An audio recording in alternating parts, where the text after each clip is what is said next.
So let's make a recap. The queen's gambit is met by knight c6, and in the main line, pawn takes, queen takes, knight plays to f3 to protect the pawn, e5, knight c3, attacking the queen, bishop e4, pinning it, bishop d2, unpinning the knight, we take the knight, and then pawn takes back, we push the pawn, attacking the knight, knight is forced to g1, and now knight a5, crucial move to remember. So earlier we went through rook to b1 and a few other mentions. Let's go through e3. Black now plays knight to c4. Needless to say, we will be incredibly happy if bishop takes, queen takes back, because then white is giving us the only good bishop he has, because this bishop is absolute rubbish. So let's have a look at this idea. How do we meet this kind of scenario? Queen to b3 applies pressure on b7 and puts more attack over c4. Black continues with bishop e6. The pawn is still well protected in b7, and all of these swaps will be amazing. Well, if white actually does that, then queen takes. Just a bunch of swap will favor black because black's position is better, black's bishop is much stronger. A move like queen to b7 looks cheeky, attacking the rook, but then bishop d5 attacks the queen. The queen has nowhere to go except b2 or b1. Knight f6 is the next move for black, and now there's like quite a lot of possibilities for white to move. Knight e2 or maybe knight h3 and then castle. Either way, the black player has an edge in this endgame. We're going to go a bit deeper in this line in the next video. So here, instead of swapping, which is not even the natural thing to do, white continues with the best move, knight to h3, which develops the knight and allows the white player to potentially castle in the future. Black continues with queen to c6. The idea of avoiding knight f4, because knight f4 would have come with an attack on both.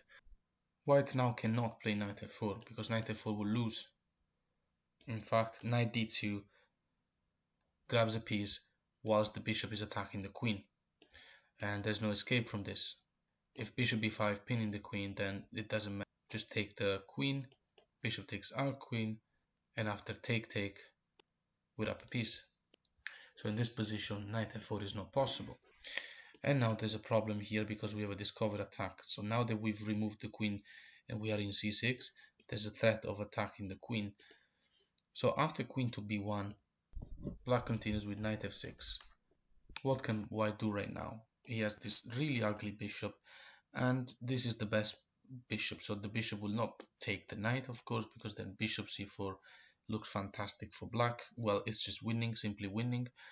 So after bishop e2, only move to develop the bishop and allow the white player to castle.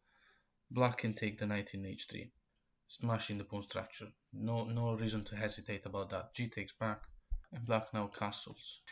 Queen b3, applying double pressure on the knight. Best move is met by b5, and black is winning here. Black is just better. How do we deal with rook b1 applying pressure on this pawn in b5? a6. How do we deal with a4? h6.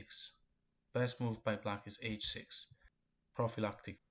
Now it looks like black gave up the pawn, but after pawn takes back, and queen takes back, and queen takes, and rook takes, we have rook a1.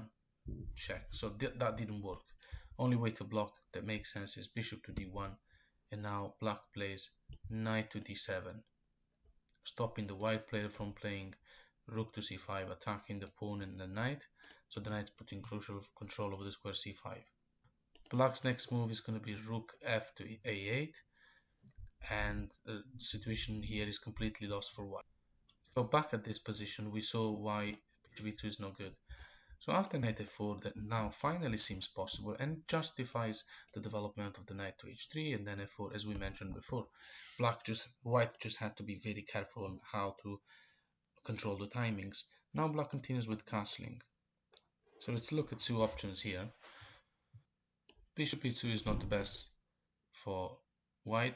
Now black can play bishop to d7 and enjoy full control of the board by playing eventually b5 and a6, right? And the thing is that this bishop is like a piece that is just not playing. And also white has this very weak c3 pawn, so even bishop c1, bishop a3 move, this wouldn't work. it will take too long, and then after the knight is moved, the queen is applying pressure on c3, which will allow black to have a majority, these two pawns against this one. And let's see how we will deal with, instead of bishop e2, if white that plays knight h3 and then f4 finally goes to take this incredibly strong bishop that we have, that attacks the light square, protects this knight, and threatens to control the light squares on the opponent's territory from c4.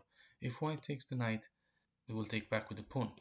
Of course, taking back with the queen will run into queen to b3, and then the game will go through too many swaps. We want to keep the pressure. Now we take back with the pawn. So again, we know that the white player doesn't want to swap the only good bishop he has, because the other one is very bad.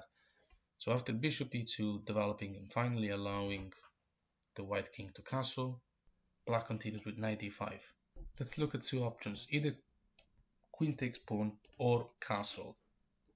If queen takes pawn, then knight takes bishop, king takes back, queen takes check, king goes back, queen a1. Castle is met by knight takes bishop and also wins the game. The other option is queen c2, protecting the bishop so the white king can castle. Black takes the knight. King e2 is not possible because rook f2, and black is completely crushing the white player. So white has to take back with the queen.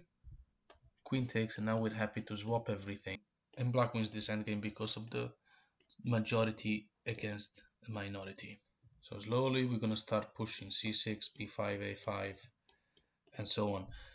A move like rook to c1, trying to gain control over the file and get some activity, is met by knight simply taking in a2 and attacking the rook. The rook will not be able to take in c7 because of rook a to c8, so that's not possible. And besides, black has two passed pawns.